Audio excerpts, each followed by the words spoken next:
back. Talkin Texas Forever. Hey, Friday Night Lights podcast. I'm Michelle. And I'm Liz. We sound somber. We'll get there. You know why you're here. You know what we're discussing if you're with us every week. We're up to the episode, season 4, episode 5, The Sun, written by Roland Jones and directed by Allison Liddy Brown. Original air date December 2nd, 2009. Yeah, Allison Liddy Brown. She did a good job. She came in with a bang. Yeah. Summary for this episode: Julie, Landry, Coach, and Tami rally around Matt in a time of crisis. Vince endangers his rising star as a football player by engaging in criminal activity in order to support his family. We didn't really touch upon... We didn't get there yet. Yeah. Becky and Tim grow closer. And again, no. She's over it. We're all over it. Like, we love Becky, but also this needs to stop. Right. Like, I understand why it's happening. Yeah. Oops. He lives in her backyard. He's Tim Riggins. She has daddy issues. Impressionable. Yeah. I get it.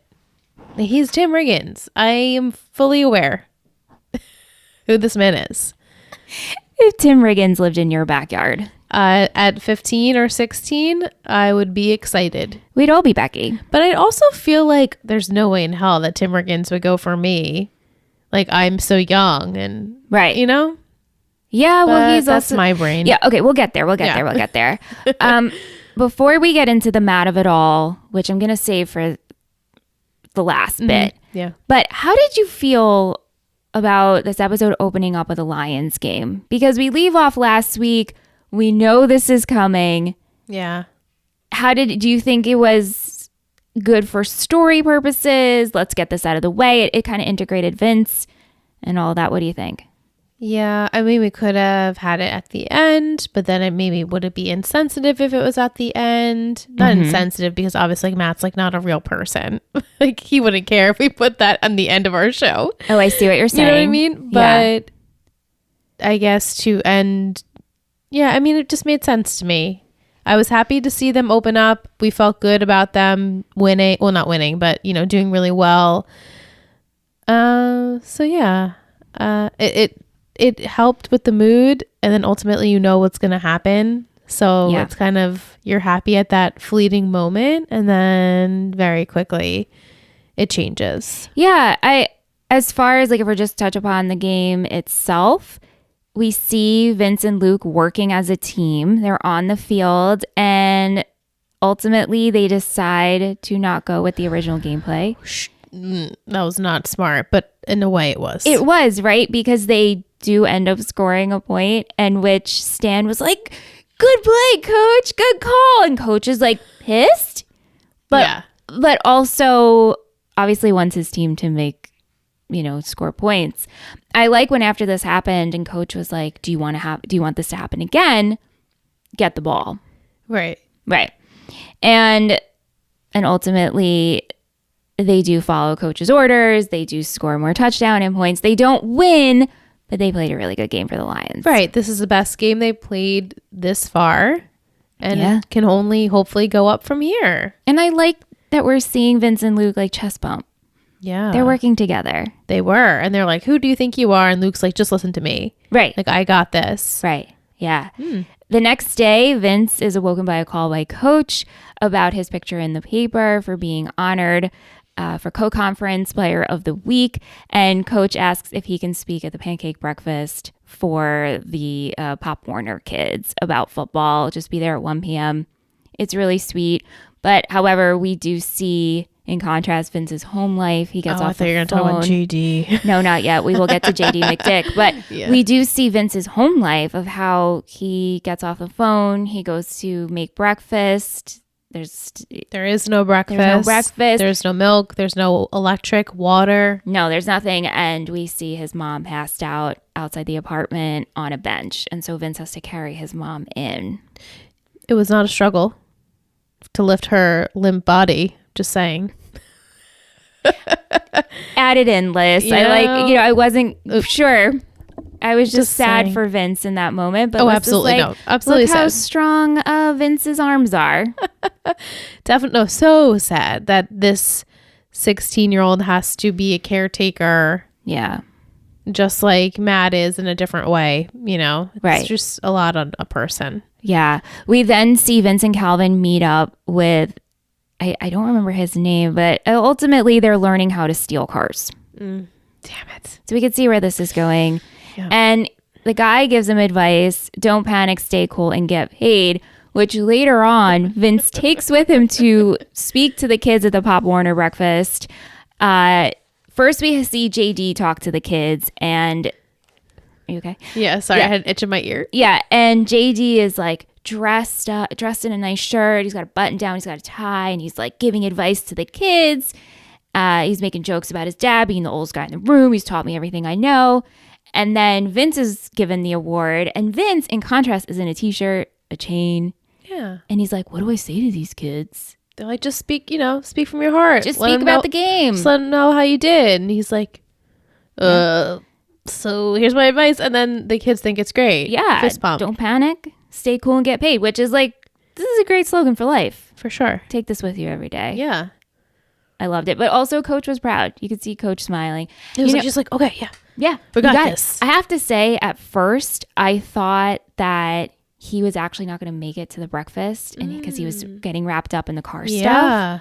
But It could have went that way. yeah, Yeah. It definitely could have went that way. I was happy to see him there. I was almost afraid that he was just going to be like, this is too much for me and leave yep, without saying anything. But he made it work. Like, he's quick on his feet he is. in a way. He You know, he is. used someone else's words, but it applied. Last week, you said something where to touch upon Jess and Landry just for like a hot second, even though they Yeah. weren't in this episode together. Yeah, yeah. But they had that amazing kiss. And you said you're kind of worried that Jess will kind of treat Landry like he's been treated in the past. And so we see Jess at this breakfast because her brothers are in the Pop Warner group.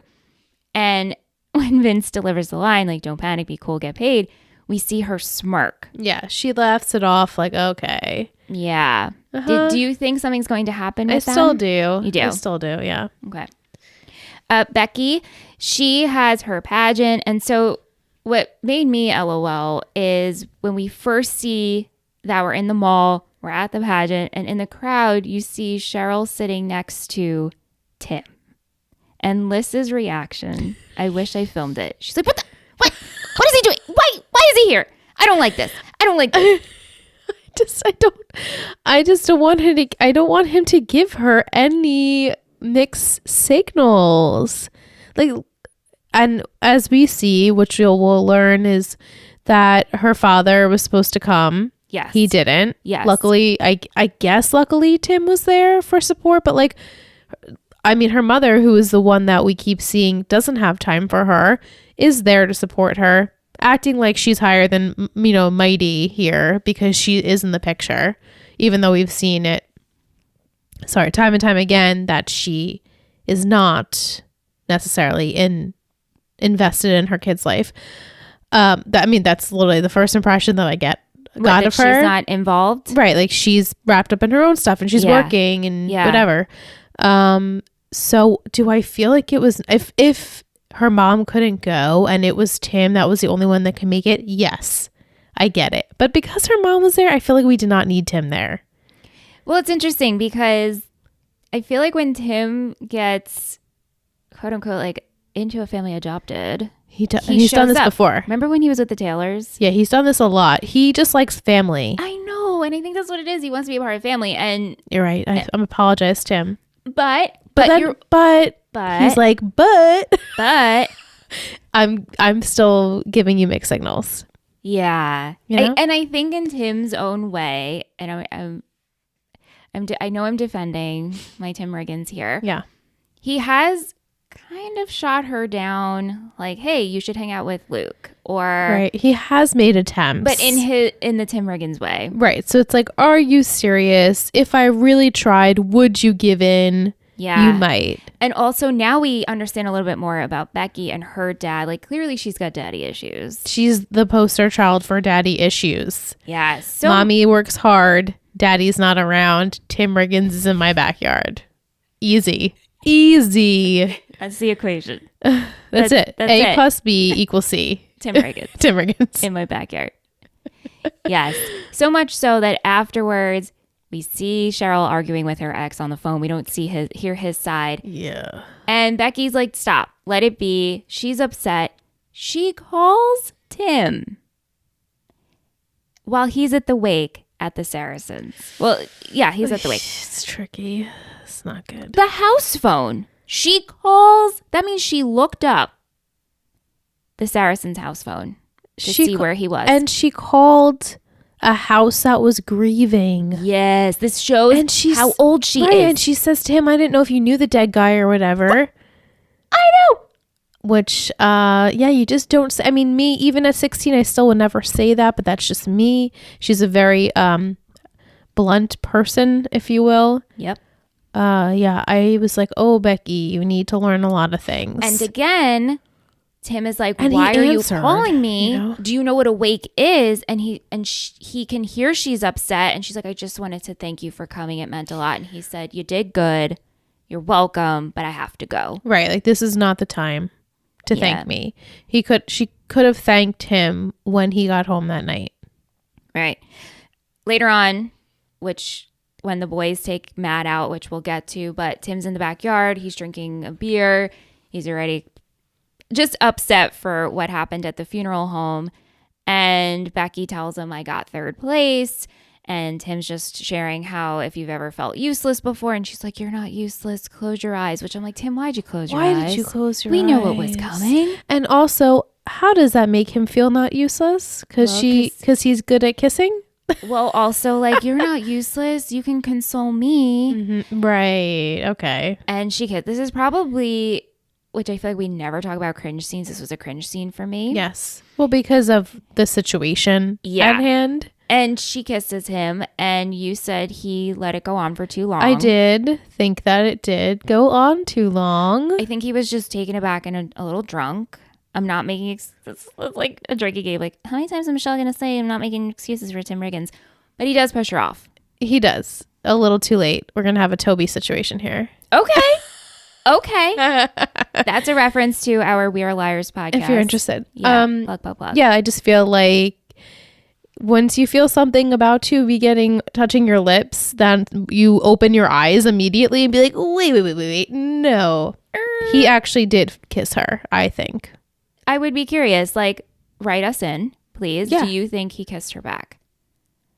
I think his lips just formed around her lips because it was muscle memory of kissing. Oh. She should be a lawyer, y'all. He kissed her because it was muscle memory of how kissing goes. Good one.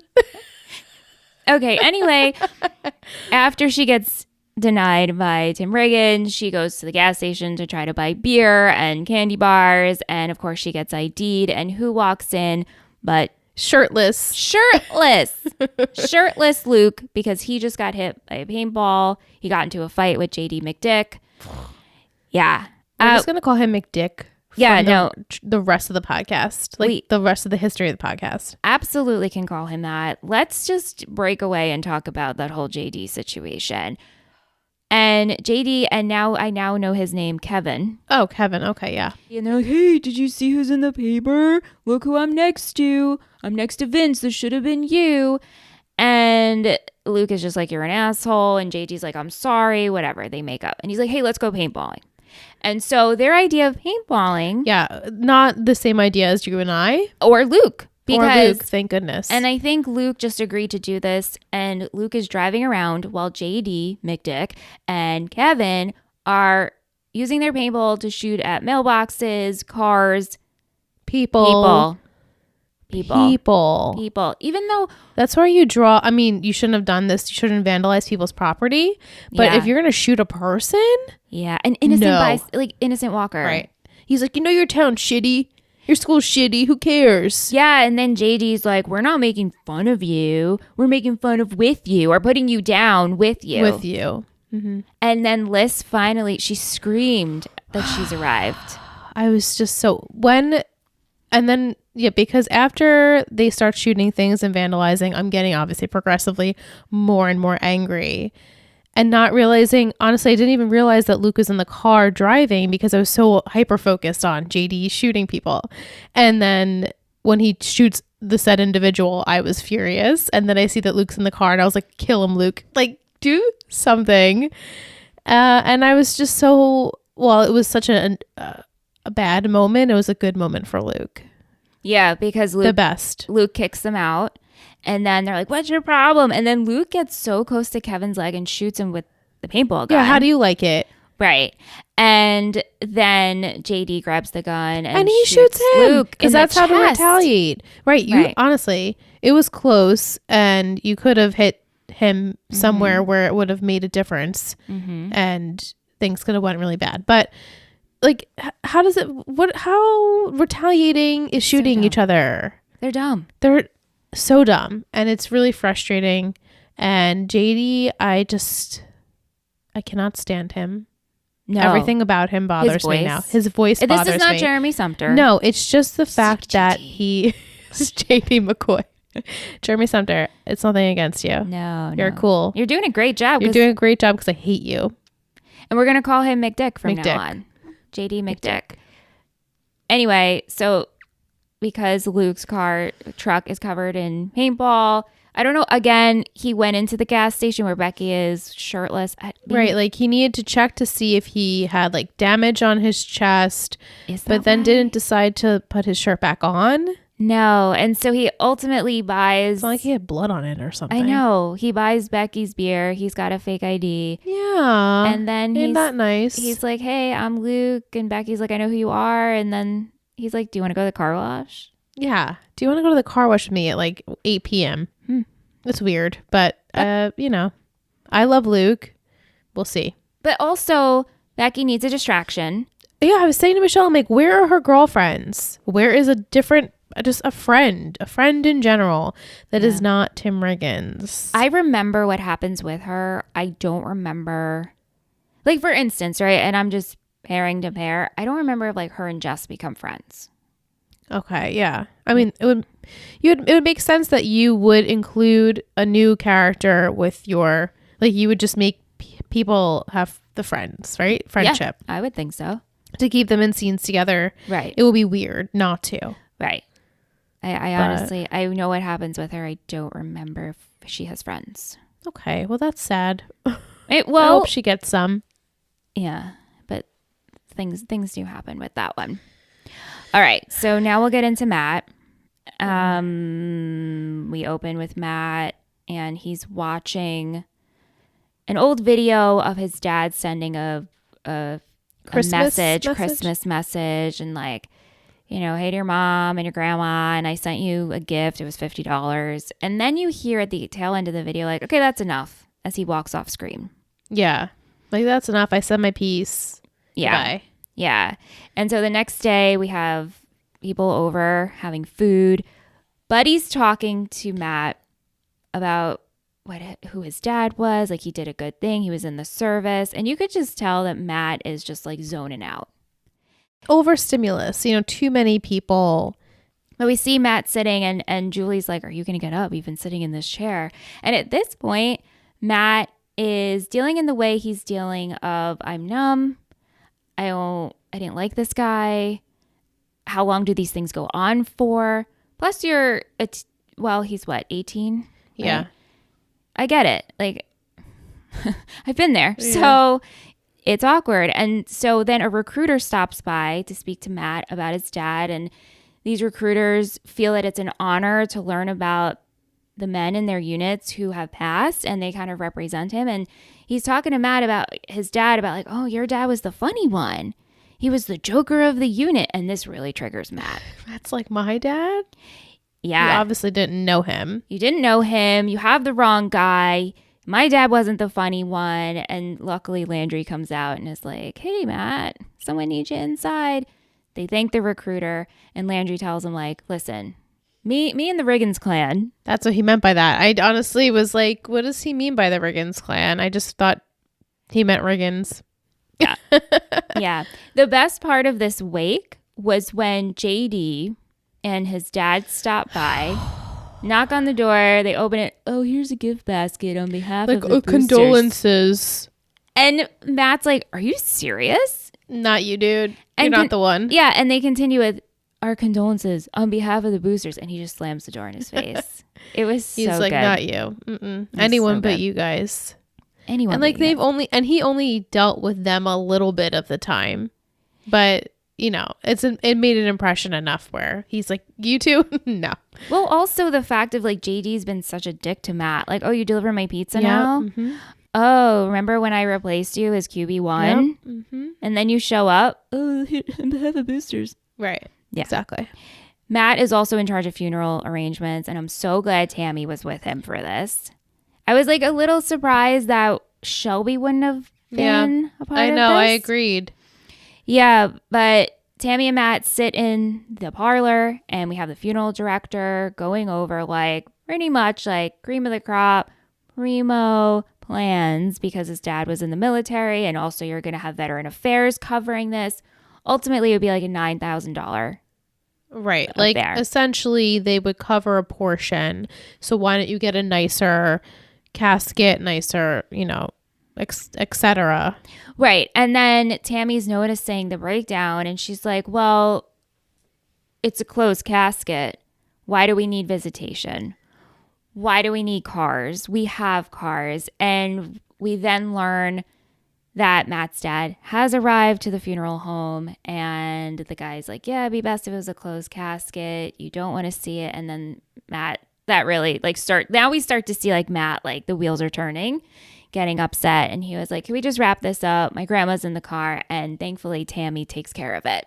Yeah. Imagine hearing that your family member is not in like the best shape for you to see them. Yeah. No, I mean, they're not in any shape for you to see them. Right. We learned that an IED is... Which... Yeah. Stepped on it. Yeah. Yeah. So the fact that Matt even asked to see him, I was like, wow, he just really doesn't even know what he's asking for. I remember when, with my dad, you have to verify the body. Yeah. Someone has to verify the body. And Sam did it. My sister Sam wanted to go see my dad's body. And my dad passed away of cancer. He was fully in a state, right? Mm-hmm. But that is something I didn't want to see. I wouldn't want to see it either. No. And Jewish, closed casket. So, right. You say your goodbye. That's like it. That. Yeah. Yeah. Also reminded me too of the recruiter, and not to compare, but I remember being in the funeral home like a couple hours before people arrived, and the guy's like, all right, so tell me stories about your dad. Like, having to learn about my dad in a half hour was really weird. And I walked out. I walked out of that room and I paced in the parking lot, and I was like, I'm not going to give this stranger information about my dad. It's really weird. Yeah. And to be that young. Yeah.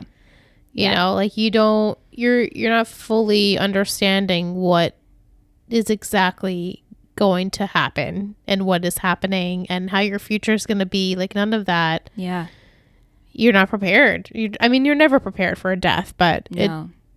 At that age, you couldn't even understand. I think Sam was like skeptical. I think she was like, I want to see if he's really in that box. That doesn't surprise me. Why do you want to look in there? It doesn't surprise me. It doesn't surprise me. But anyway, afterwards, Julie and Matt, they have this conversation, and he thanks Julie for, your mom was great. Thank you so much for helping. And she's like, do you want to come for dinner? Are you okay? And he says, I'm fine. This happens to me now, and it'll happen to you. Right. It happens to everyone. Everyone loses someone. Yeah. And so then Julie goes home, and we have this great scene of Coach on the floor with Gracie Bell, and he's watching a football game. College football, obviously. Yes. Right? Yes, but we overhear Smash Williams. The name Smash Williams playing in the game. So I love this part is when I started to get emotional in this episode. Yeah, that like made me feel all like weird inside. I don't know. I hope it was a good weird. It just was like, oh, like that was nice for them to do, but I'm also sad, but also happy. Like, do you wish we And get to sad. see him?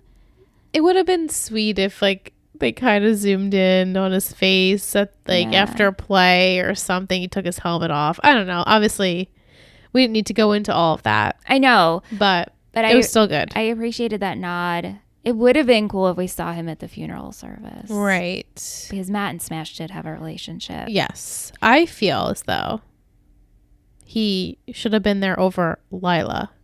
I'll get to my feelings on Lila when we're there. Okay. But yes, and ultimately, what else I like in this scene is Coach asks, how is Matt doing? And she's like, he's trying. And she breaks down and cries because this is coming off of right after he's like, this will happen to you. It happens to everyone, even though he didn't mean it like that. And Eric just holds her as she cries and says, I'm not going anywhere. Well, also, it's like she's been having to be a shoulder, not understanding how to really be that at such a young age. Yeah. You don't know what to say. You don't know how to react. You see that your partner is going through something and you just are like, well, okay, I'll just be there for you, whatever you need. But that's a lot. It's a toll on that person, too. Especially at that age. And at that age, you, again, don't really know like what's right to do. I mean, there is no right or wrong way to help someone grieve, but Yeah. yeah. As promised, the Riggins clan and Landry take Matt out. I guess we just will always go to Panther Field Oh yeah. because that's essentially where they were. Drink Yeah, I mean beers. that's where they grew up. They're like reminiscing about old games, and Matt starts to say like, can you believe I have to give a eulogy to this guy? And like, all I really want to say is that like I didn't like you. And he's like, I don't even know if I'm saying it to him. Like, am I saying it to just like a box of rocks? And so then Tim's like, well, let's go find out. I knew Tim was gonna chime in with that. How did you know that? I just knew Tim. I knew it 100% that drunk Tim would be like, let's just go in there and find out. Yeah. And so these four dudes who are buzzed go into the funeral home, and Matt pretty much demands, like, I want to see my dad. They break in, but also the guy wasn't surprised by it. He's like, oh, Matt. yeah. Because I also thought that, Liz. Like, the first time, I'm like, these motherfuckers are breaking in. I'm like, your beanie and then surprisingly the guy was there. I know. And the guy's like, oh, Matt, what can I do for you? He's so calm about it. I've been like, excuse me, what are you doing? Yeah, like, this is after hours. Scared me half to death. No pun intended. And so the guy's like, I don't. Yeah, right. Good one. Sorry. But the funeral director is like, I don't think you want to do that. And then the guy's like, no, you gotta let him. You gotta. And he's like, Matt's like, I just want to go see him. Please let me see my dad. And so they all go in, and he opens the casket. Luckily, we don't see it. Yeah, I was, not that I was nervous that they were going to show that. Yeah. I was just anticipating how Matt was going to react to it. And I mean, obviously, you could predict that he would be in shock and devastated. It's heartbreaking. Yes.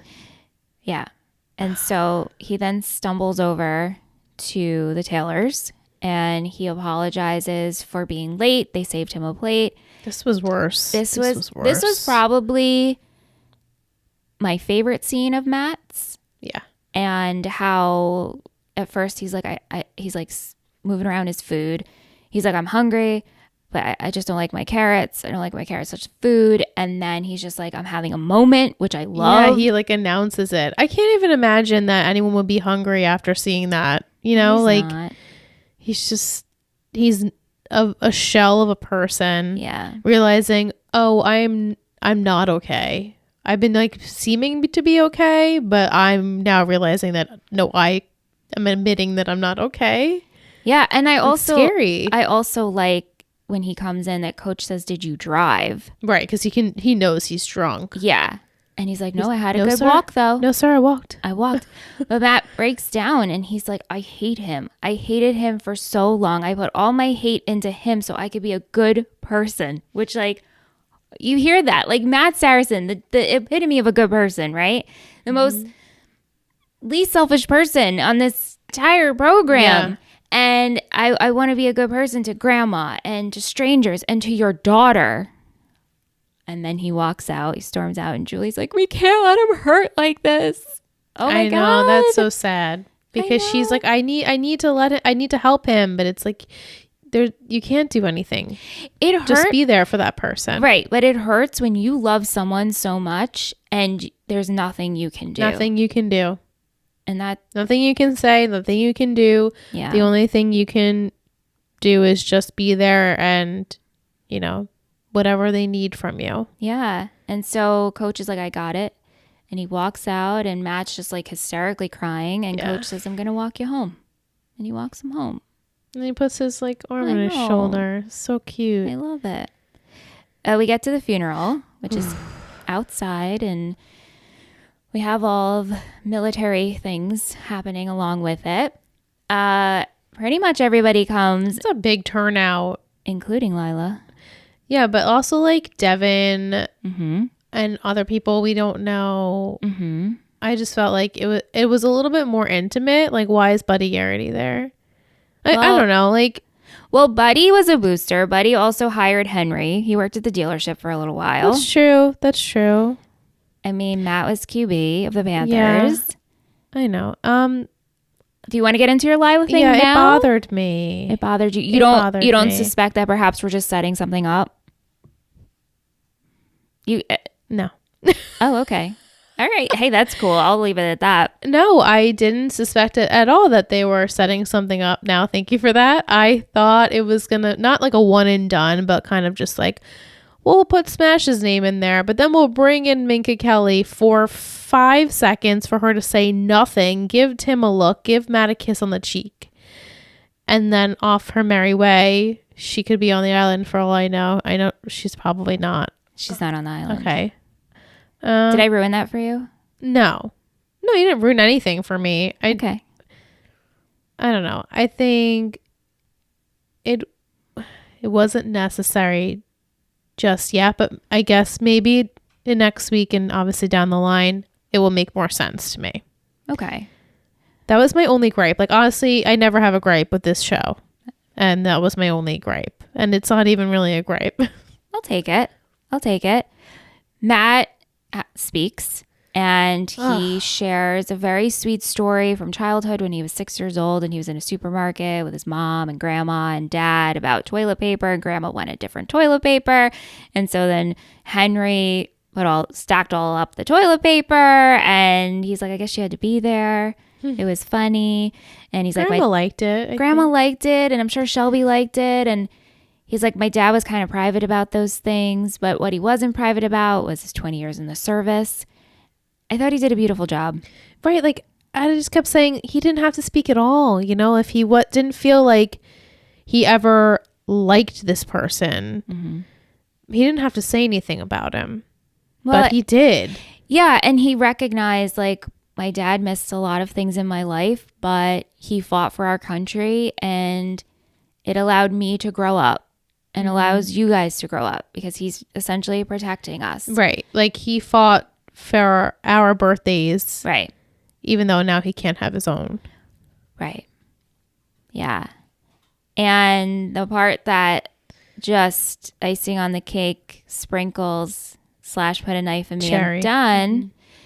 Everybody gets up to leave, and they start dumping the dirt on the casket. And do they always do that soon? They do. I mean, yes. I mean, my dad was buried like that. I mean, I guess they do. I guess I'm just always like not in the headspace to like really pay attention to things like that. But with my dad, we had service. It's like a one and done thing. One day. We don't do like Jews you do it. We also don't do like embalming and all the chemical. No. And so Dad had a service. Then we drove to the cemetery. We had the plot. Everyone stood outside. And then dirt went in. Stones on the grave, what are they called? Tombstones? Mm-hmm. That was it. But yeah, and so then Matt grabs a shovel, and he's like, it's my turn. It's my job. I'm just going to do it. And Julie just stands there watching. And I'm like, Matt fucking Saracen, you weren't my favorite. I always respected you, but my goodness, what an episode for him. Well, yeah, this is his episode. I mean, Zach Gilford did an amazing job. Incredible. Yeah, incredible. Yeah. Whew. We got past it, though. selfishly, I'm like, okay, I know. we made it. It's Yeah, I awful. think if I watched it by myself, it would have destroyed me. I think I kept my composure together shockingly. Also, you know what? And this is my fault. And I kept thinking about it while we were watching together. Aunt decided, It's okay. no, it's not. It really didn't distract me. I knew it was bothering you Because I kept glaring at you. We got sidebar story for our friends. Get close and listen. Yeah. Aunt ordered like shelving for the back of our pantry door. And he decided during this episode, well, first he's like, you guys are watching up here. Great. Oh, you're watching this episode, which Aunt's like, I can't do it again. So he's like, I'm going to put this shit together right now. And while it wasn't that loud, I felt like if we were silent, Liz would have felt it more. Okay. That's my fault. All right. We could have watched it down here, but we set up my studio with the lights and everything. Yeah, we didn't want to interrupt down here. And so I hope I didn't ruin this for you. It didn't. No, absolutely not. Okay. And I think if I were to watch again, even though it was sad, I feel like I would watch this episode. Yeah, it's very good. Just to kind of, I don't know, just see it differently. Absorb the acting. Absorb it differently. Especially if if it's after we've continued and I know what happens with people. And yeah, I'll be like, oh, okay, now I can appreciate it even more and how Yes. they end up. Yes. Fucking Aunt though, man. And I was like, Aunt. And he's like, it's not that loud. I'm like, dude, this is like Zach Gilford's performance in the kitchen right now. We don't need to hear you putting batteries on the back of the door. And then it stopped. And then he goes downstairs and brings up another. And I was like, oh, fuck. Anyway, we're going to take a short break. When we come back, we have Mike, our Total Betty patron, joining us. Welcome back from break. We're joined with our Total Betty patron, Mike. You've heard him before. Hi, Mike. Hi, Liz. Hi, Michelle. Hi, everyone. For those of you who don't watch us on YouTube, Mike's background is stellar. It is the Dylan Lyons, and he's got a picture of. Is it just? It's Leah Michelle as Rachel. I'm so blind. I'm like, wait, that's not Luke or Vincent. No, it's Leah Michelle. It's Rachel and Glee. They did when they had to play football. I know I had to because the colors match. It's perfect. It is perfect. This is the GIF I use all the time. Yes, because it's like her walk. It's perfect. It's the colors. So brand for you. Yeah, of course it works out that she's wearing white and red. Yeah, isn't that perfect? Yeah. Oh my goodness. Anyway, just like her. Sure. Mike, before we get into, I want to start with your questions and comments, but I actually have trivia, which I wanted to read to both of you. And I got this off IMDb. Soon after the episode aired on NBC, PopEater.com launched a Facebook campaign to get Zach Gilford nominated for an Emmy for his performance, with over 8,000 people joining and other media outlets picking up on the campaign before nominations were announced. While Gilford did not receive a nomination, the episode was nominated in the Writing for a Drama Series category, the first time the show was nominated. Wow, nice. And then Time rewarded the episode #1 in its ranking of the 10 best television episodes of the year. In the Food and Critics annual top 50 episodes of the year, The Sun was named #3 of 2009. And on BuddyTV.com's top 50 list, the episode came in at #2. Wow. Yeah. Nice. So good for them. I know. He was robbed, though. He should have won an Emmy like that. His performance. Yeah, he was great. I agree. And then the other trivia that I learned from the writer who was on Clear Eyes Full Hearts is that they filmed a scene where Coach calls his dad at the end of this episode, and that got cut. So we would have saw Coach Taylor pick up the phone and call his dad. Not I thought he meant Matt's dad. No. I'm like, yeah. I watched the deleted scenes for this episode. Oh, you did? And that was not one of them, but they did have, and this kind of goes with my question, they had a scene of Vince stealing a car. Yes. Yes. I'm assuming we're getting more of that in episodes to come, but I was so hopeful that we just ignored that whole thing. It was also interesting too, the writer Roland Jones, when he got hired in the writer's room, they were talking about deaths, and he really this is pretty grim of what I'm going to say, but I didn't say it. He pitched the idea that perhaps Gracie Bell would die in the crib. And they were like, we're not doing that. Who else can we kill? And then spitballs like that. He pitched that, not as they were obviously not going to go with that, like crib death. But then he talked about they landed on Henry and so forth. He had like a grim way about I it. mean, could you imagine It's if not it that went the type of other show. way?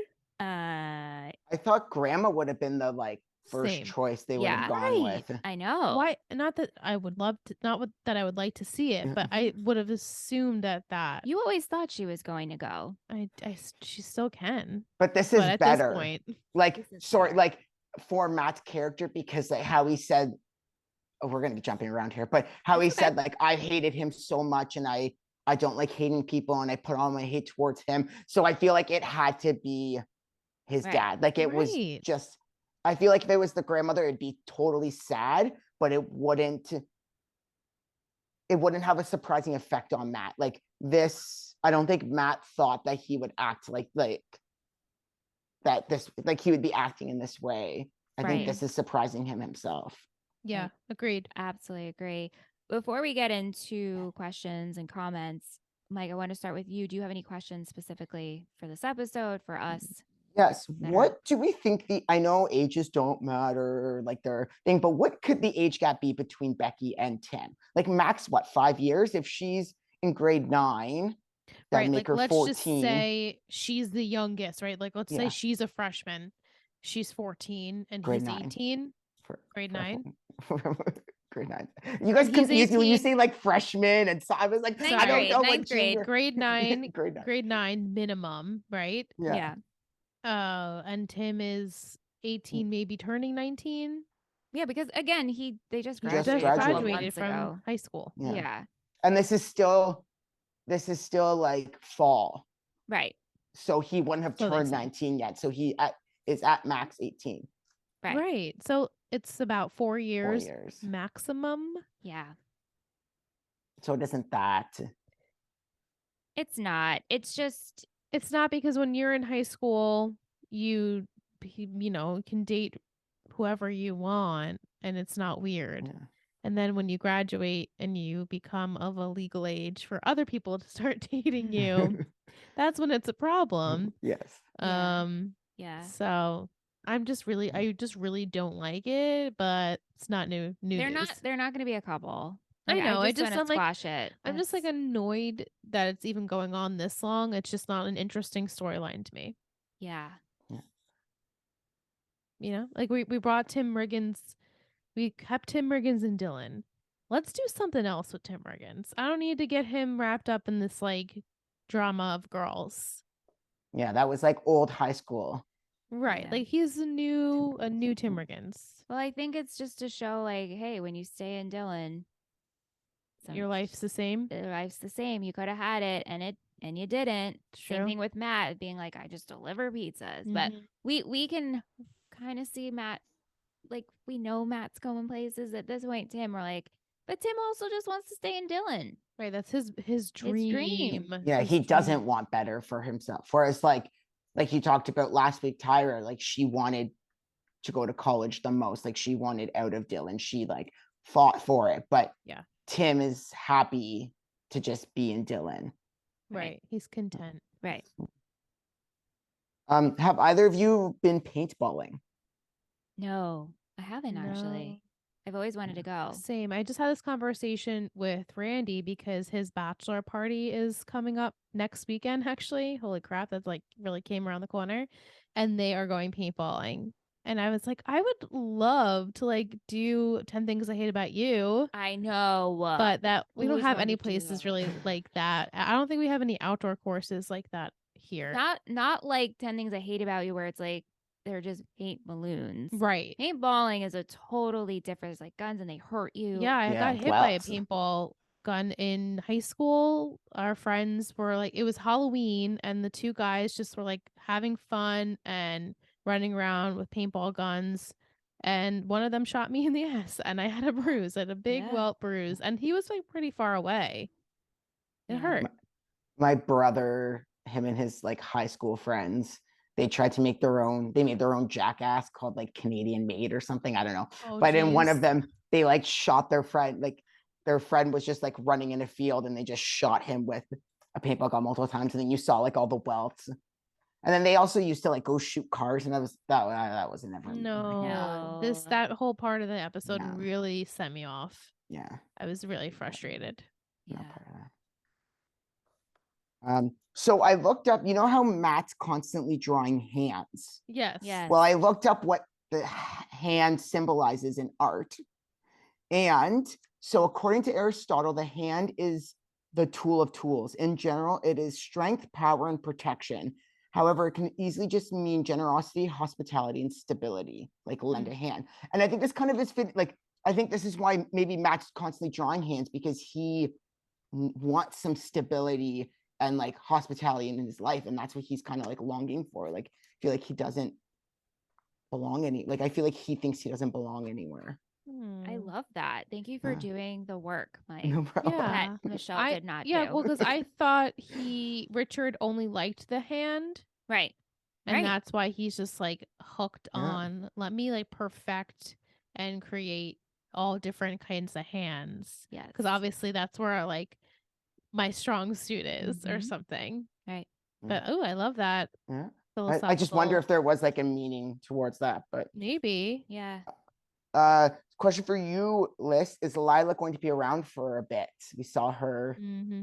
She didn't speak in this episode. About this. But- Yeah, I just went in on it a little bit. I was like not happy with this sort of use of her, but as Michelle kind of alluded, this opens up a door maybe for something else to happen. So when that does, I will feel better about it. But I just really felt like it was unnecessary to bring Minka in for a 2-second non-speaking portion when she really wasn't all that close to Matt. But that's just me as an outside perspective. First time seeing it. I have to marinate a little bit. I said to Michelle I would have actually much rather saw Smash there because they did have more of a relationship than Lila. I just felt she was a little out of place. But if we're going to open it up where, I guess, the Tim of it all, I don't really want to go back to that. Well, I really liked it while it was happening. I really don't kind of want to go back to But that. you've been asking for closure. Yeah. No, You've been asking for Lila right. to come. No, but she has come. I feel we got the Lila closure when Tim said, I still love her. It just wasn't the right time. It's the Tyra closure that I need. Well, Lisa, she also felt it was unnecessary for Lila to come back and would Okay. have preferred if it was Tyra Yeah. been there. Also, Tyra really wouldn't make sense to me either. But, I just think they needed a reason to get Lila back into Dylan, and this was kind Exactly. of the vehicle for it. And then right, she's taking some time in town because of this. Well, we also learn next week. Again, I'm trying I not to watched next week's spoil, but also I don't want to have lists like go down Mhm. a ridiculous spiral. ways. A spiral, yeah. Yeah. So I guess we'll see what happens there. I'll see. Yes, you will. yes. And then my last thing. So the last scene with Matt grabbing the shovel, the first thought that came to my head was Deathly Hallows and Harry burying Dobby, and just Yeah. made me sob even more because I was like, I just can't deal with this. Yeah. Yeah. Like, I liked how they did the very poetic of the dirt going Yes. over the camera, and that's how they Yes. close out the episode. It was a great scene. it was a fantastic episode. Yeah. It was really, really good. Yeah. Thank you, Mike. Mhm. Jillian Jelance, your Total Betty fiance, Mike. She said she was going to send a novel for and she this did. episode, and And said she did. She did. She said, yeah, She sent it to you? yes. Oh, she read it. She sent beautiful thoughts. I'm going to touch Mhm. upon a few of them. However, I am going to post her novel on our Patreon. It will be public. I'll post the link in our show notes, so please go read it. She did a beautiful job. But she says the funeral was an incredible scene, the story that felt like you had to be there moment in a really true to life way. The sincere my family thanks you, the realization that his father was funny, like the officer said, the angelic kiss from Lila, who wore cowboy boots to a funeral. The subdued Lorraine accepting the flag, the wincing Lorraine during the gunshots, the song Driveway by Great Northern as he buries his dad, the full Jewish shoveling dirt on your loved one's body, the supportive jacket holding from Julie as she silently, tearfully watches Matt. And then she wanted to include burial facts in the Jewish tradition, contributing some shovelfuls of dirt as an act of respect for the dead and a form of closure for the person burying them. Everyone stays until the grave is filled. It was also a sign of respect for ancient Egyptians. For Christians, it represents returning to ash and dust. It seems most likely that they would be doing this for Christianity's sake, but I project Judaism onto everything, so I'm telling myself it's more Jewish. Love it. I love it. Jillian had questions as well. How do you think Tim is handling Becky at this point? I feel like he should have known that would have happened when he closed his eyes, but I'm not sure. Yeah, no, I don't think I wouldn't have suspected it was going to happen because I didn't think it was going to happen. I was like, oh no, she's not going to do that. Mm-hmm. But then she did it, and I'm like, really, really? Well, she sees him hurting, and she wants to So show let's him. hug. You're not used. I mean, okay. If there's a sad Tim Riggins sitting next to me, I will be hugging him and smelling.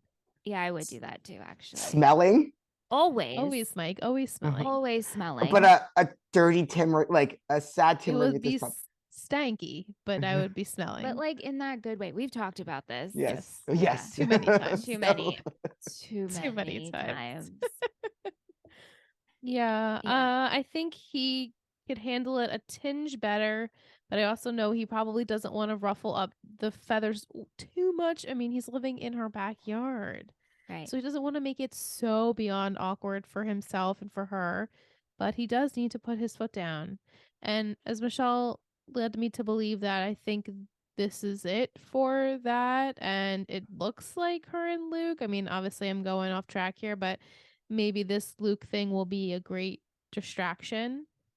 And maybe it will blossom into something even better than a distraction. Well, that's a great point that you say, because Jillian wants to know, what do you think is going to happen with Luke and Becky? Do you ship it? I don't ship it yet. I love Luke. I think if I had to ship him with anyone, there's not really any other choices at this point, because if Landry and Jess are gonna do whatever, that's it, unless we bring in someone else. So yeah, it's fine for now. I'll see. I'm not really connecting with Becky as much as I am with the other new people. Because you did like her. You're like, she's adorable. It's not. She reminds me of Tyra. She reminds me of Tyra, but in an annoying way. She is annoying. She's annoying. She's 100% annoying. But I understand why she's annoying. Yeah. And that's why it hurts me to say those words. Yeah. Mike, how do you feel about Becky? Also, I mean, you could feel free to say your thoughts here. Chime in. Want to know, how are you feeling about season 4 and the new characters? Yes, I like season 4. I do like the new characters. I think so. I can't, like I said before, I can't really remember what happens in the show, but there's one plot line that hasn't happened yet, so I'm assuming that's in season 5 because it's a pretty big Becky's storyline. Pardon? Becky's storyline? No, just someone else. Send it to me, Mike. I'm curious. And I thought, because we're almost halfway through this season, right? Yeah, right. And it hasn't happened yet. So yeah, although we do we touched on it a bit in this episode. A bit, very little. And like there was also other little hints, but like that whole story becomes a main plot and another character comes. Yes. Okay. Mm-hmm. You know what I'm talking about, Michelle? Is that season 5? I'm taking. Yes. I get what you're saying. I can get what you're saying. Yeah. I think that's So there's also a storyline I'm waiting for with Becky, and it happens this season. Okay. Which Ant confirmed, because Ant has binged season 4. He's done with it. Interesting. He couldn't wait. Has Sam and Bobby binged? Are they going to be on the podcast? Sorry, I just got to. My I just have to throw that in. My sister's due to have a baby. Her due date's in 2 days. Yeah, so I didn't know that she was that. They're gonna be busy. Yeah, I didn't know she was that. Yeah, and they're naming the baby Tim Riggins. I'm just kidding. Actually, no joke.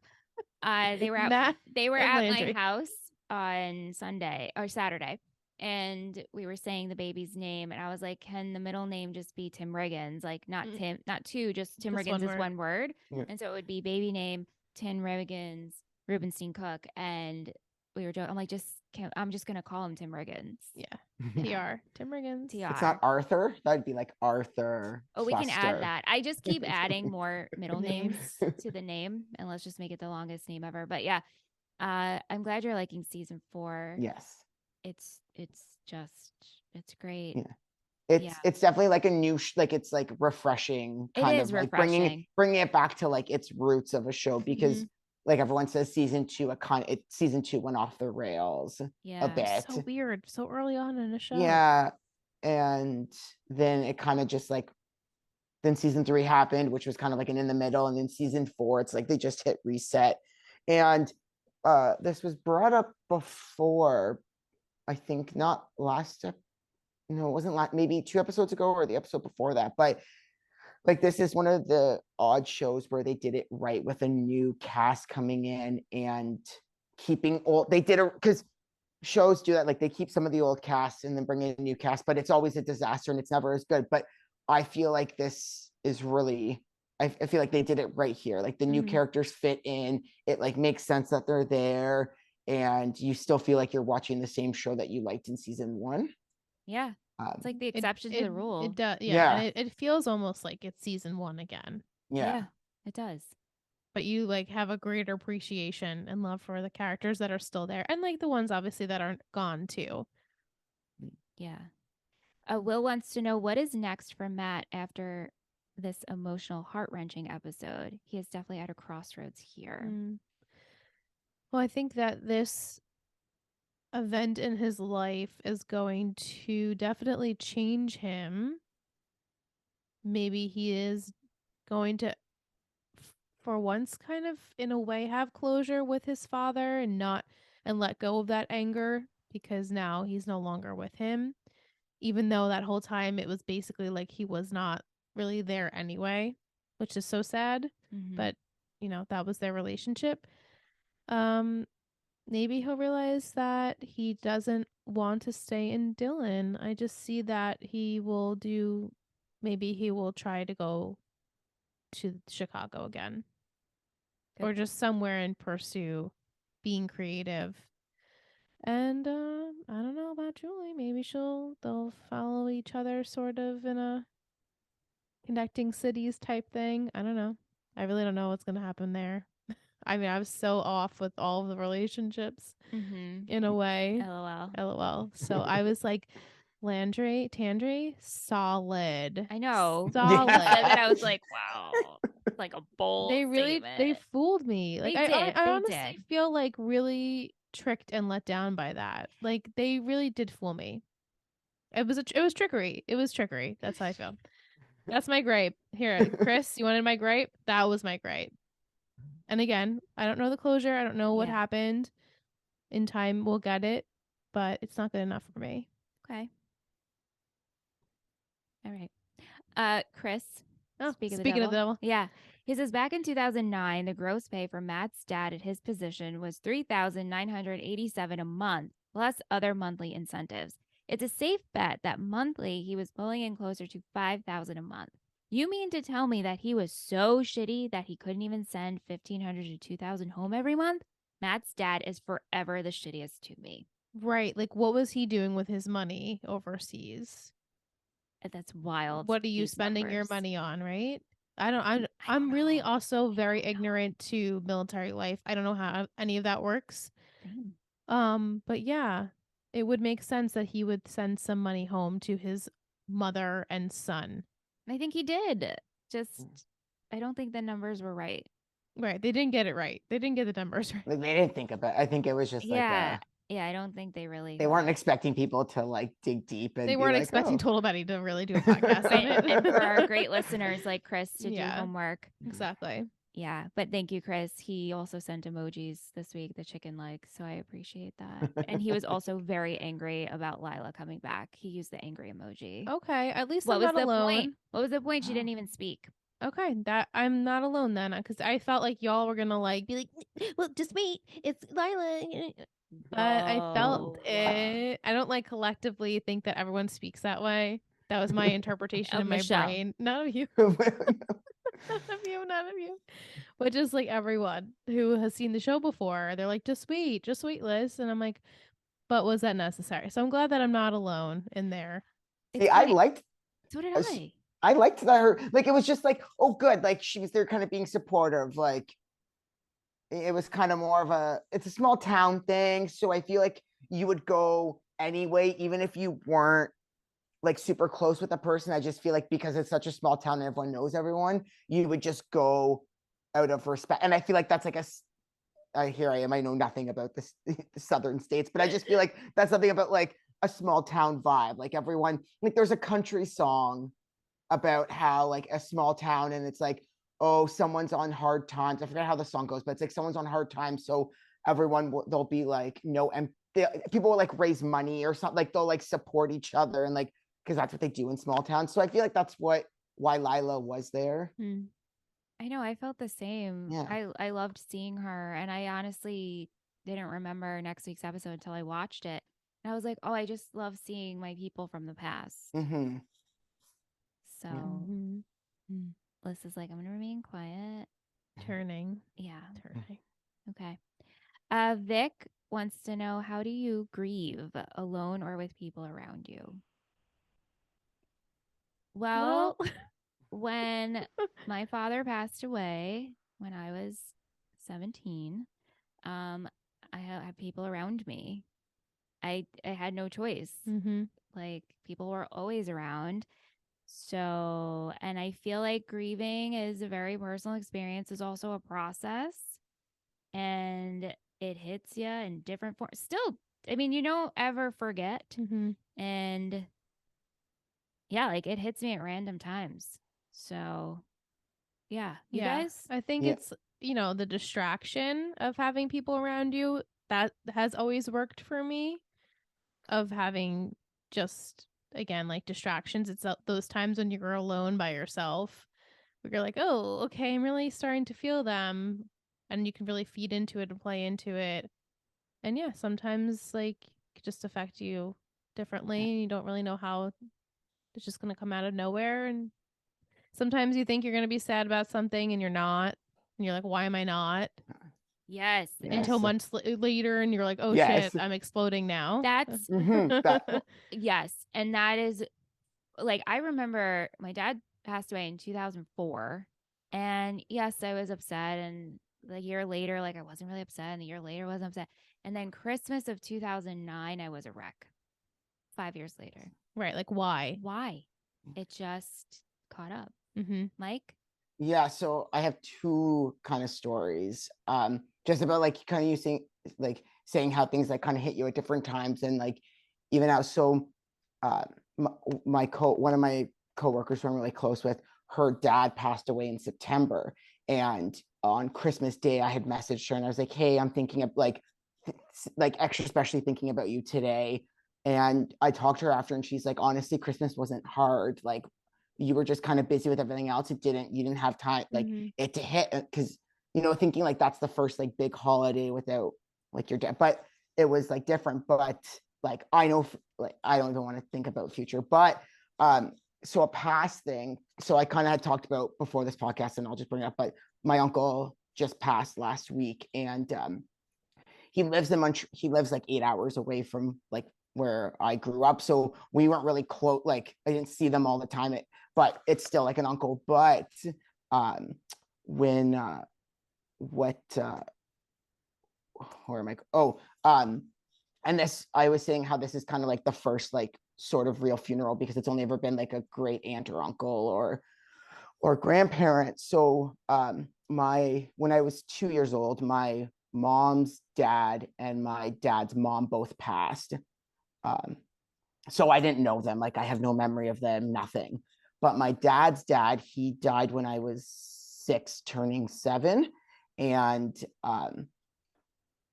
so I always every time I saw him, he was bald, and I always like tapped him on the head, like ta hit him on the head.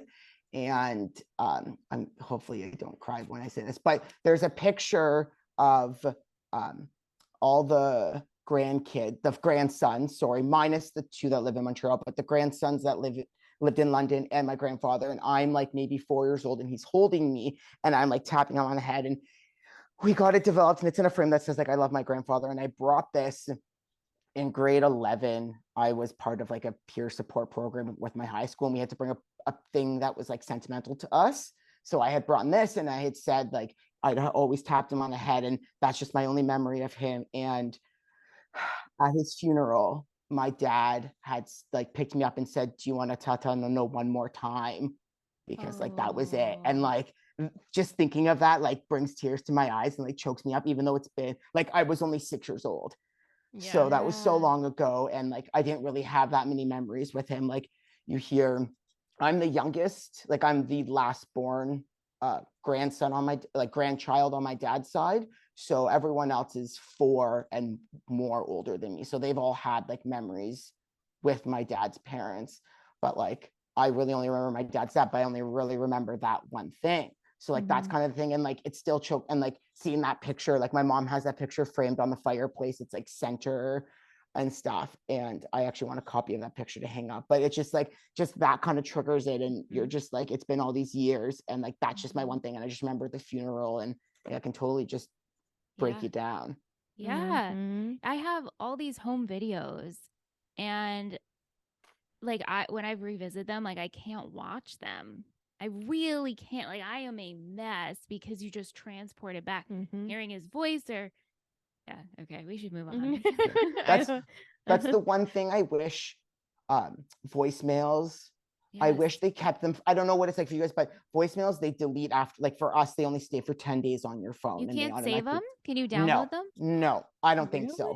So like every time my parents call me and I miss a call, and because they always end it with, "Oh, call me back, love you," I always save it because I'm like, what if this is like knock on wood, but you never know. Yeah. And like I always save it every time. So like, and I think you're only allowed to have like 5 max voicemails, but it deletes every like 10 days automatically. So like I'll like go through and it'll be like, you have like 3 other saved messages. And I'm like, yeah, that's fine. Just save them for as long as I can. And then, but I just wish you could save them longer, because that's crazy that you can't do you have an iPhone?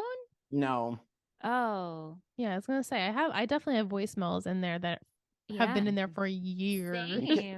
I should look into that, see if you can. I don't think like, or like screen record, because then you can record it in a different file. Yeah, maybe. That's smart. I never thought of that. Yeah, but we will move on. But one last point to like saving recordings. My aunt, who's in assisted living dementia that I work with, but I visit her. I started recording her. And so I have all these voice memos of just conversations of us, and they are quirky, like, but I'm like, I will do something with this one day, and just grateful to have, we'll have them. Yeah. Her quirkiness in this state. So right. And do you think, and not to harp on all of it, but like, do you think that you necessarily would cherish those memories now as an adult if you didn't have that happen to you when you were a kid? Yeah, like when you're a kid and the way you process the things are different. Now you're an adult looking back on like, missed opportunities you had with your father. Yeah. And like now you have an aunt that you are, which in hindsight, now you get to see every day, who you didn't for lots of years. Yeah. And now you can make those memories, even though obviously we know she's not fully with it, but it's your memories. Yeah, it's true. I mean, I that's a good point, Liz. I never really put that together, but probably, I mean, and it's crazy too, like to think like I lost my dad at a young age. Aunt lost his mom the year we got married. She was sick for so long. Yeah. One of my best friends' mom has been sick for so long. We've had friends' parents who have passed away, and you're just become like, we're all in this weird club of like the one parent. Yeah. And I have a joke, and it's really grim, and I don't want to offend anybody, but it's how we get through it, because Aunt and I have a sick sense of humor, but we're like, oh, we're in the dead parents club. I'm like, are you looking to date someone? Deadparentsonly.com. Anyway, it's just like what we can move on. But like, like you kind of said this, the older you get, like you don't think about this as a kid. And like I've always thought like what's better, having someone pass when you're young and don't have those memories, because then for you you don't really grieve, like you don't have to grieve, but then but the trade-off is you don't have those, like it's almost better to have those memories. And like even if someone lives, like even if you live till 90 years old, what is 90 years in the span of this earth? Like it is a blink. Like honestly, this just more and more. And watching 6 Feet Under really like made me had an existential crisis, but it's kind of just like, you are here for such a short time.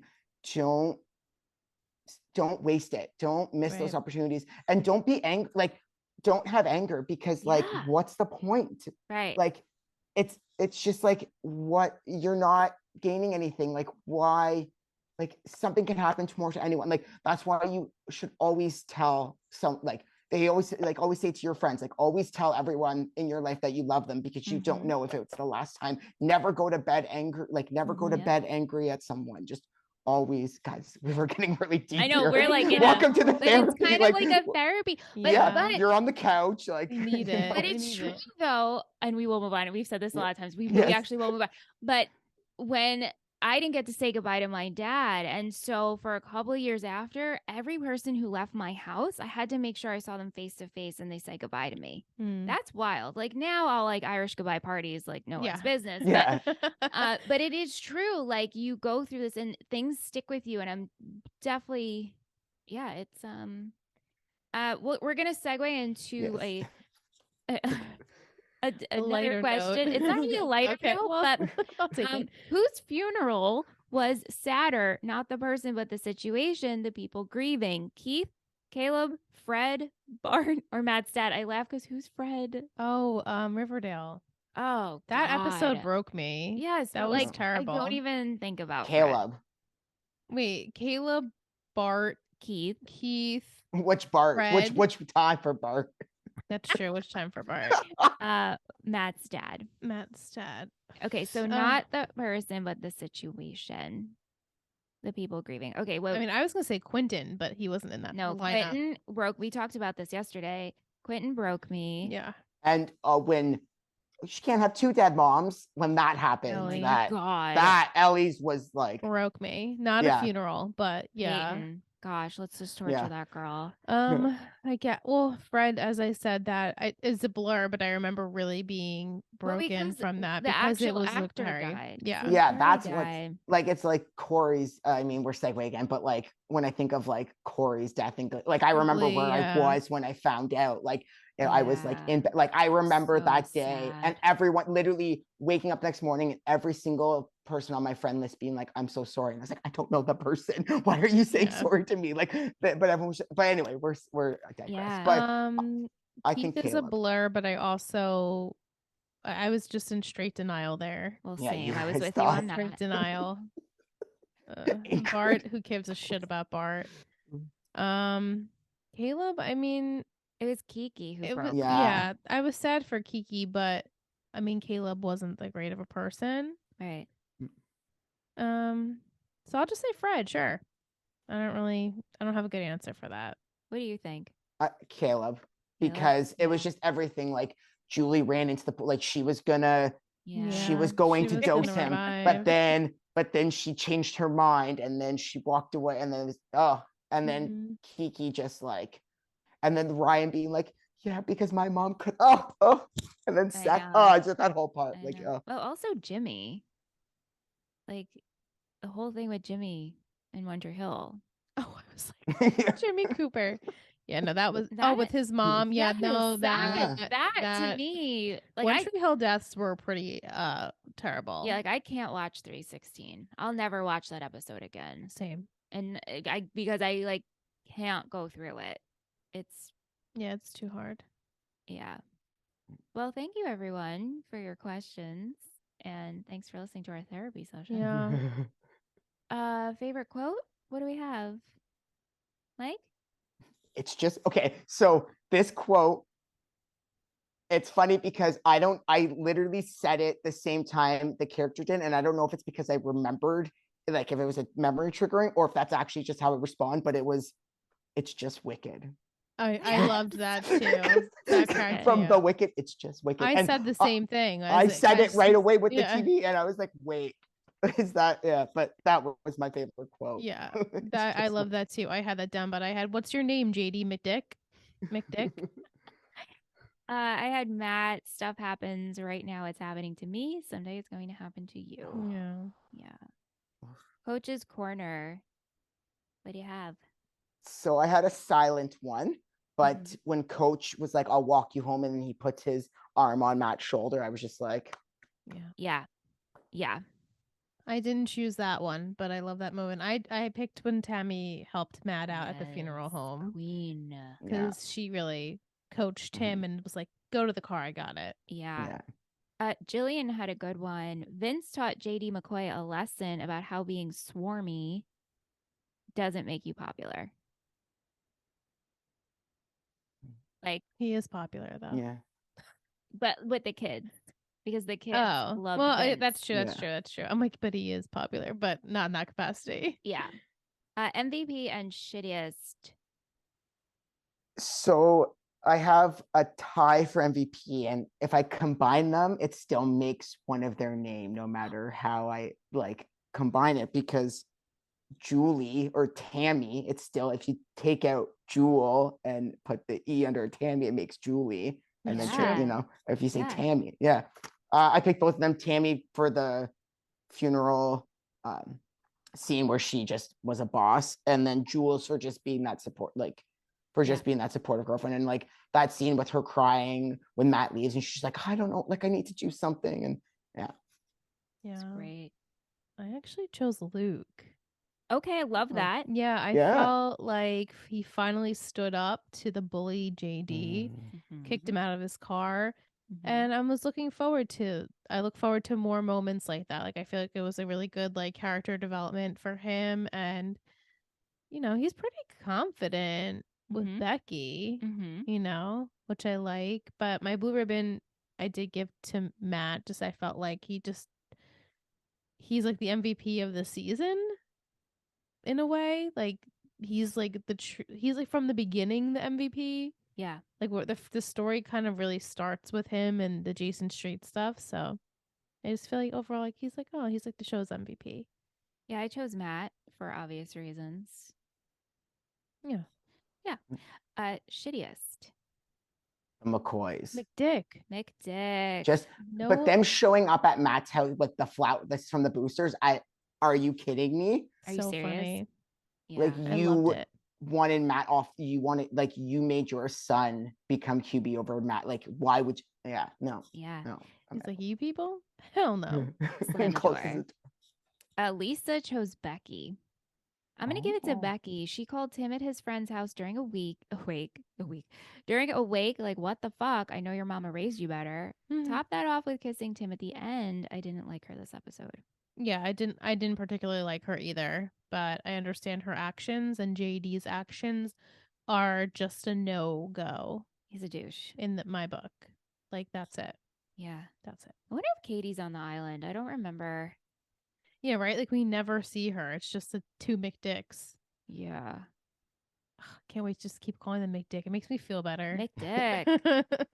JD McDick. Makes me feel better. Remember when Liz was like, I don't see how JD can be that bad. I know. Well, don't because get he it." wasn't. And He now really he wasn't. truly has embodied every disgusting trait that his father has. I know. And now it seems like, oh, we're buddy buddy because like he's winning and he's being a dick. And his dad's like, good job, son. Mm-hmm. And like what I don't understand too is he like talks down about East Dillon, but your friend, who you call a friend, Luke, is part of that. Like, why would you put Right. your friend down? And you're not even like putting it down in like a friendly way. You're just being a dick about it. And so, like, do you think less of Luke because he goes to that school with like, I feel like he thinks he's above.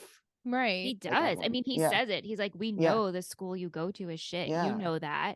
Right, but he didn't choose it. I know. It's not like Luke. Even if he did choose it, obviously still support your friends, but he was forced into it, and he's trying to make the best of a situation. Right. And you're gonna put him down for that? Right. Like, fuck you. He sucks. But you know who doesn't suck? This segue into our And a Tunnel Buddy booster? Booster. We actually have 2 boosters. Whoa. Oh. Of course, my phone's not recognizing my face. Like, come on. There we go. My phone's about to die. That's why it keeps closing. Okay, so our boosters, plural, this week are Natalie and Jessica. We have 2 new patrons to the network. Yay. So welcome. If you're listening to this podcast, please let us know. If you're listening to We Are Liars, please let us know. How did you get here? How did you find us? Why did you decide to join the fam? We just want to hear from you and just give you our gratitude and appreciation that you were here. And we hope you will enjoy your stay with us. We're cool. Our patrons are awesome. And we're just excited to have you. So welcome. Yeah, let us know who you are and where you came from. And if you want to be silent, that's okay, cool. That's okay too. But okay. we just want to know who you are. Thank you. And I love that we have 2 boosters to support our alliance. Yeah. That's true. Yeah. Okay, so emoji time.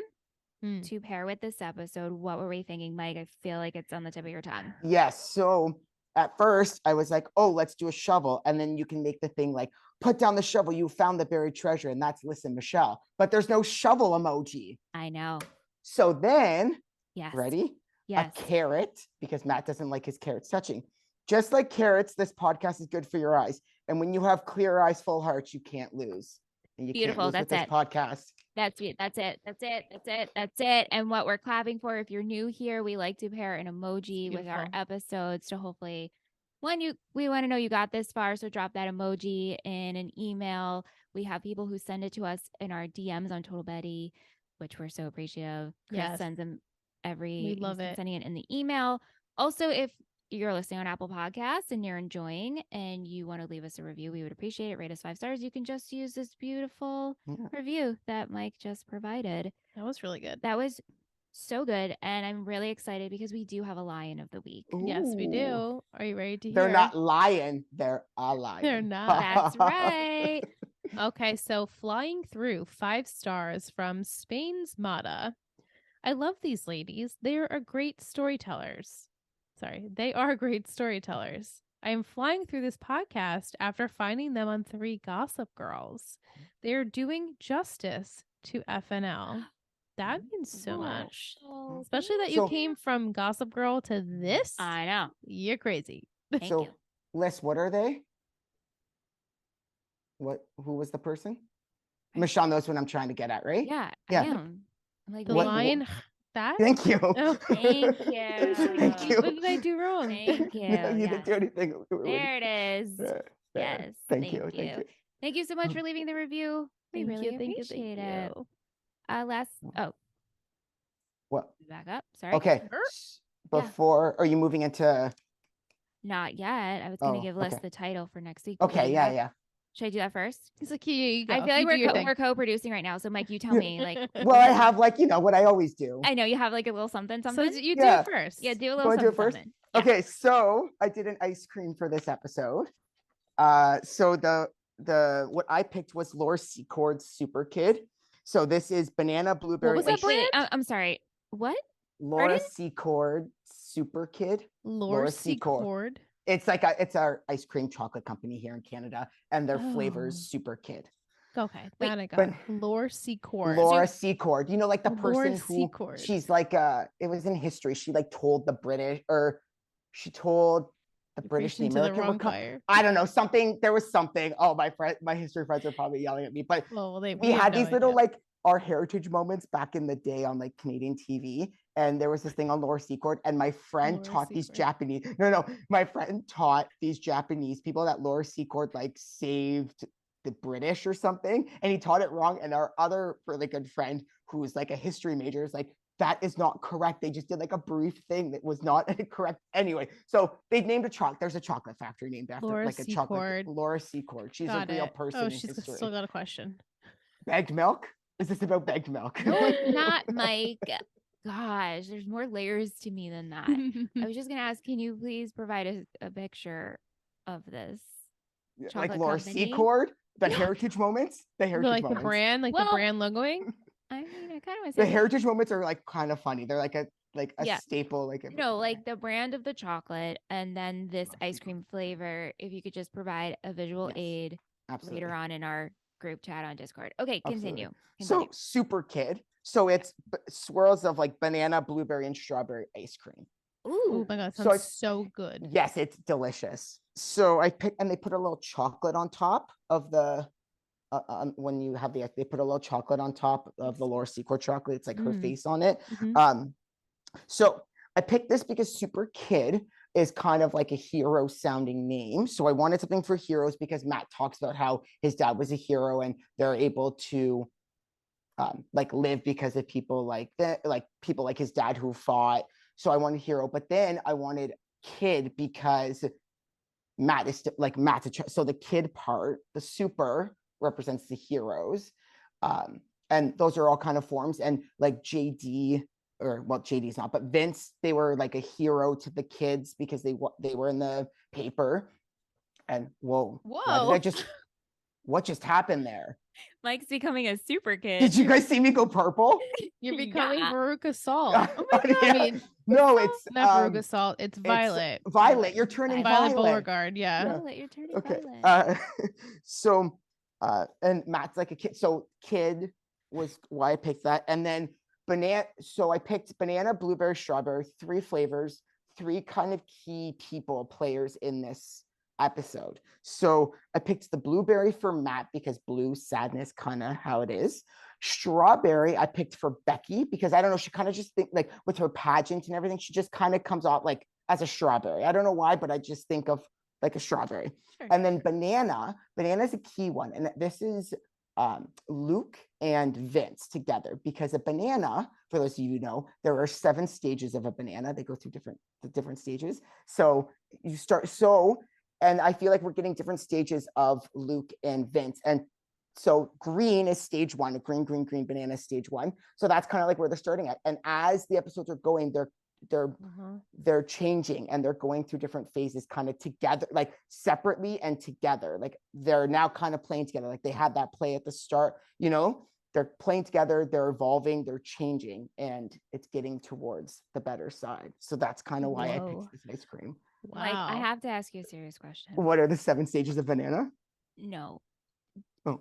Do you do shrooms or smoke to get to these explanations? Because my mind is blown. And just how did you know that like, bananas had 7 stages? I worked in produce for 7 years. We had he learned it on Heritage Canadian TV. That's where he learned that. Liz, I'm going to give you the title for next week. I just want to say with this episode, after watching it, it solidified Friday Night Lights for being in my top 3 TV shows. Top 3, y'all. Top 3. And it's nothing special. Like, it's a great episode, but it's nothing like, yeah. So I say that with, I'm not talking it up because it's just an episode to continue the story. Right, yeah. But it like solidified some things for me. Okay, I'm ready. Okay, season 4, episode 6, which I think Anthony will be our guest. The episode title is Stay. Oh, God. And the quote I have for you, I don't know if you know this, but I'm kind of a moment-to-moment guy, Tim Riggins. Tim Riggins. Could have guessed that. She's not impressed, y'all. Tim Riggins. Well, you're leading me to believe that Lila will be in next week's episode. Is that I'm going to confirm that. Okay. Yeah. So, as you said, we didn't get closure with them. Maybe the audience themselves will see what truly happened between them, even though we can kind of guess what was the break it. Matt being sad, maybe he'll work with Richard again next week, kind of get his, like, Richard will like hound him to do things and he'll be like, dude, I just fucking lost my dad. Richard will be like, let me teach you a lesson about losing people, okay? And then Julie's gonna be like, I don't really know how to handle all of this. God, maybe you think they'll break up. He was super cold to her, but also, I shouldn't say he wasn't cold. He was distant with her because he's not like fully aware of his surroundings and who he is. Mm-hmm. I can imagine like this hard time in his life and him trying to better himself and be selfish. That might draw a wedge between the two. Yeah, I guess we'll see what happens with Lila. Like, I mean, the episode's called Stay, but I'm not going to try and read too much into that. Okay. But maybe Tim would want Lila to stay. Maybe Lila would wish Tim stayed where he was. Right. You know. Okay. Lila, you said it's home for a reason? Yeah. Okay. Did you watch next week? Yeah. Yeah. I It's watched good, it right? just as we. Yeah. Yeah. Yeah. It's good. That's all I have for now. That's all you need. Yeah. I like truly. That's all you need. But Yeah. it's good. It moves the story along. Okay. All right. Yeah. Feel good. All right. Last but not least. Now we get. Yes, we do have Will's football player here. Reception. When an offensive player catches the ball from a thrower, quarterback, or otherwise behind the line of scrimmage, it is called a reception. Matt received the worst possible news you can receive as a son. His father has passed away. Meanwhile, Vince and JD receive co-conference player of the week awards, which unfortunately means we get more JD. No. Reception. I don't want to end on that. Thank you, Will. Thank you, Will. Well, Mike, always a pleasure. Always Thank a you so pleasure. much. You know, I started watching the podcast on YouTube. Yeah. Like same with this and We Are Liars, and I like it better than listening because I feel like I'm more like there. But there's one con to the YouTube, and that's this. Thank you so much for listening to Talking Texas Forever, a Friday Night Lights podcast. You can email us at talkingtexasforever@gmail.com. If you're interested in seeing what we do with this show and all of our others, head on over to Instagram and search Tolo Betty Podcast Network. This has been a Tolo Betty podcast, produced and edited by Michelle Rubenstein and Alyssa Ateneo, music by Anthony Vicora. Thank you, Mike. Beautiful. That's the only thing missing. Like I guess love that's true. I never thought repeating about that along with the podcast. Well, thank you, Mike. You're a pleasure.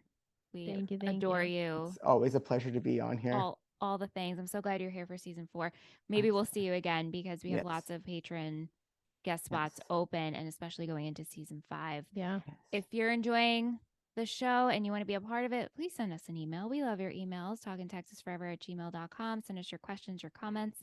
And again, if you like the show and you listen on Apple Podcasts, consider leaving us a review and rating us 5 stars. It makes us really happy, and we squeal. So we screenshot immediately and send to each other. Yay! And then we get to read your name. And you be the lion. And you're the lion of the week. She's got to get a little quicker. I'm sorry. Yeah. Give her credit. It's Monday and it's 9:30. Come back next week. We'll be back with episode 6. Stay.